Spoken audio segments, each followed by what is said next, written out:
नमस्कार दर्शकों, astro terminal channel में मैं आपका हार्दिक अभिनंदन करता हूं। और आज हम बात करेंगे कि 29 अप्रैल 2022 को शनि नामक ग्रह अपनी मकर राशि का परित्याग करते हुए जब कुंभ राशि में प्रवेश करेगा तो उस समय अर्थात कुंभ के परिक्रमण के समय कौन सी वो राशियां हैं जो सर्वाधिक लाभान्वित हो सकती हैं। तो उसमें प्रथम नंबर पर आता है मेष राशि, द्वितीय नंबर पर कन्या राशि, तृतीय नंबर पर तुला राशि और चतुर्थ नंबर पर धनु राशि। ये चतुर्थ नंबर मैं सीरियल वाइज नहीं बता रहा हूं आपको कि मैंने सबसे ज्यादा लाभ क्या है, किस राशि को होगा, मैं सीरियल वाइज बता रहा हूं। अर्थात मेष, कन्या, तुला और धनु राशियां सर्वाधिक लाभान्वित होंगी, इसमें कोई संशय नहीं। पिछले एपिसोड में जब मैंने शनि के राशि परिवर्तन के विषय में बात किया था तो उस वक्त मैंने मेष राशि पर विस्तृत चर्चा की थी, इसलिए अब मैं पुनः उस चर्चा को नहीं दोहराऊंगा। और यहाँ कन्या राशि पर सबसे पहले हम बात करेंगे कि कन्या राशि के हमारे दर्शक पर शनि के राशि परिवर्तन का क्या प्रभाव पड़ने वाला है। तो ध्यान से सुनिए दर्शकों, कन्या राशि के हमारे जो दर्शक हैं वो इस बात को निश्चित रूप से जान लें कि चंद्रमा से शनि की अवस्था जो भी है वही गोचर कहलाती है। तीसरे है तो तीसरी कहलाएगा, चतुर्थ है तो चतुर्थ कहलाएगा। बहुत सारे लोग उसको लग्न से देखते हैं, लग्न से कारकता का ज्ञान किया जाता है, परंतु आजकल एक फैशन सा हो गया कि ये लग्न से देखते हैं, फला देखते हैं। महर्षि पराशर ने स्पष्ट रूप से गोचर का अर्थ चंद्र कुंडली ही बताई है और परिणाम भी इसी से प्राप्त होता है। वो अलग बात है कि हम समझ न पाए और कटवैठी अगर लग्न से बैठती है तो लोग उस पर भी आ जाते हैं कि हाँ लग्न से भी देखा जाना चाहिए, जबकि ये बिल्कुल गलत है। इसलिए कन्या राशि के जातक ध्यान से सुनिए। कन्या राशि का अधिपति शनि है और पूरे 29 अप्रैल से मार्च 2025 तक शनि का गोचर आपके छठे भाव में गोचर कर रहा शनि निश्चित रूप से तत्कालिक रूप से संघर्ष करेगा। अर्थात 29 अप्रैल को गोचर करने हुए तत्काल ही आपको लाभ देगा, ऐसा आप बिल्कुल उम्मीद न करिए, अन्यथा आप निराश होंगे।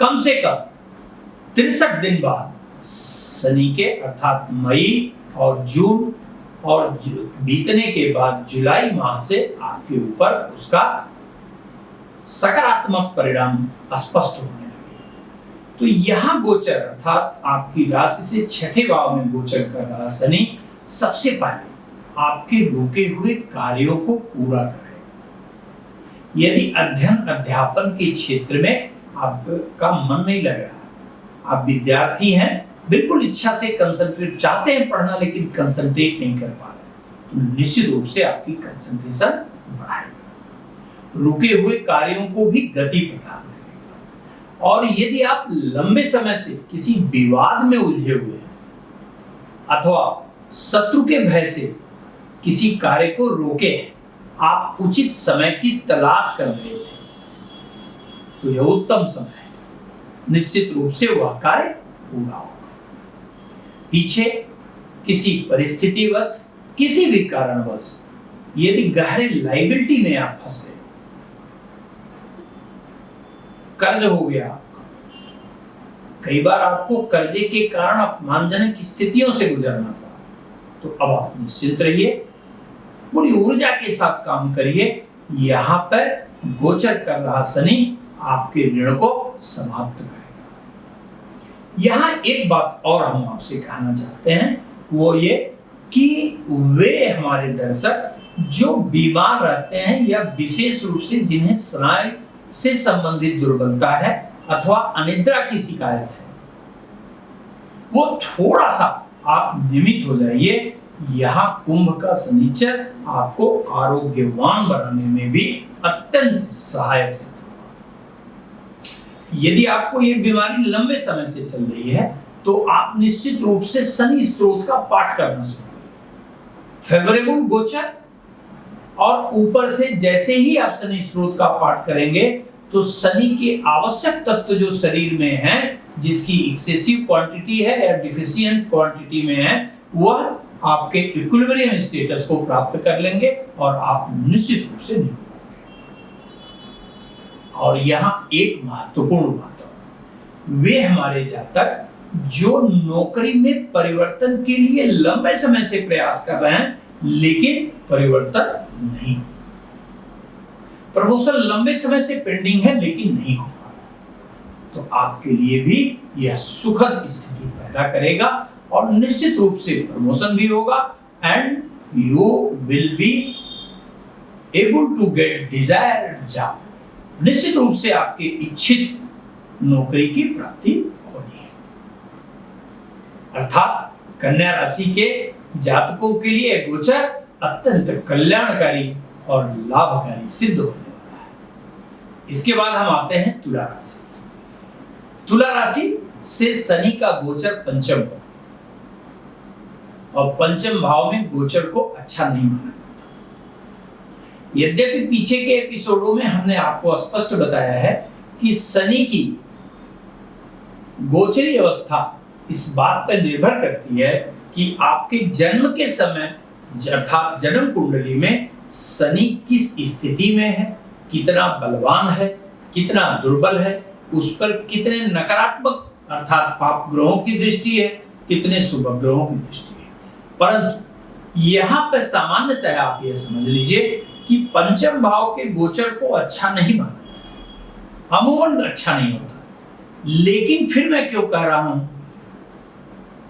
कि तुला राशि से तो शनि का जो गोचर कुंभ का होगा वो पंचम होगा, आपके लिए बेहतर क्यों?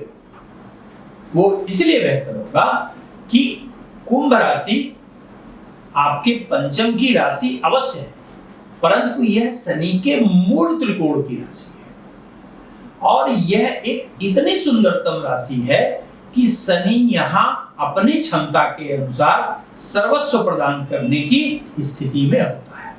तो यदि आपकी जन्म कुंडली में शनि बहुत योगकारी नहीं है, बहुत बलवान नहीं है, तो भी कोई बात नहीं, सामान्य स्थिति में अगर है तो भी प्रबलतम योगकारी है, यह बात निश्चित जानना चाहिए। न केवल आपको अपनी संतान से बहुत ही आनंद और प्रसन्नता मिलने वाली है, अपितु आपका यश बढ़ने वाला है, आपकी प्रसिद्धि बढ़ने वाली है। आपके द्वारा पूर्व में किए हुए जो कार्य थे, जिसके परिणाम आज तक आपको नहीं मिले, वह परिणाम निश्चित प्राप्त होंगे। अचानक धन की प्राप्ति भी संभव है। आप खुद देखिएगा कि ऐसा कार्य जो आपने किया ही नहीं, जिसके संपादित होने में आपका कोई सहयोग नहीं, उस कार्य के होने का श्रेय भी आपके खाते में जाएगा।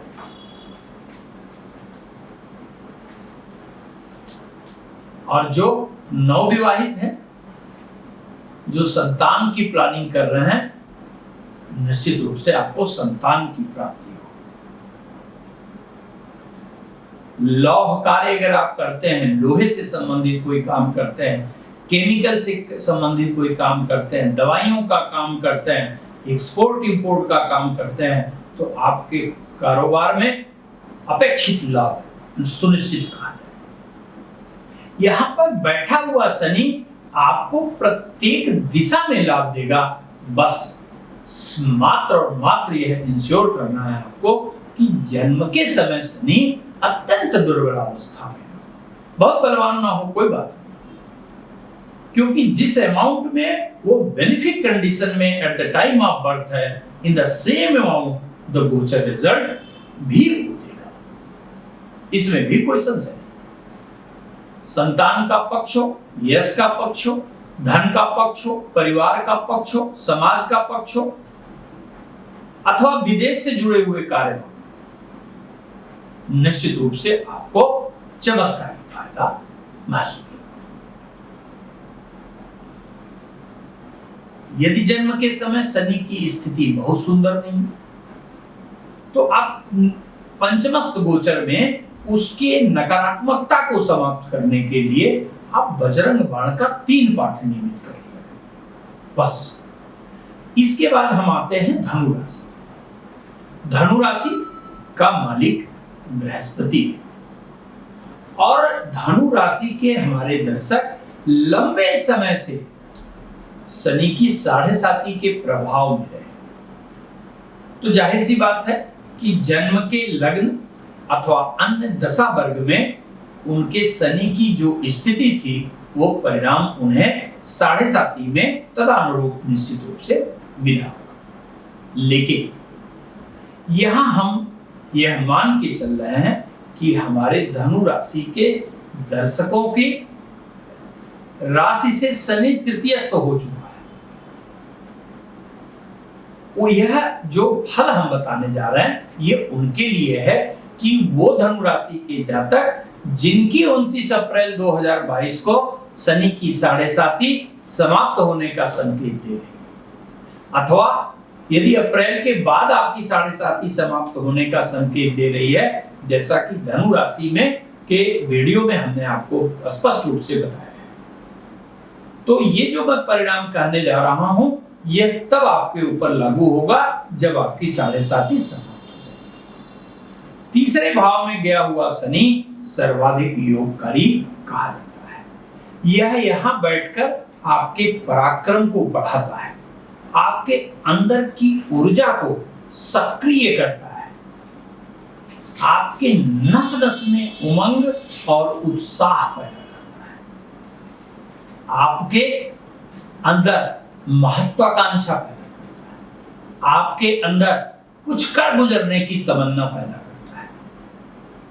तो निश्चित रूप से हमारे सभी धनु राशि के जातक उठ के खड़े हों, अपने को ऊर्जावान बनाएं और कठिन से कठिन लक्ष्य क्यों ना हो, निश्चित रूप से सफलता आप प्राप्त करेंगे। यह गोचर धनु राशि के उन दर्शकों के लिए सर्वाधिक लाभकारी है जिन्हें नौकरी की तलाश है।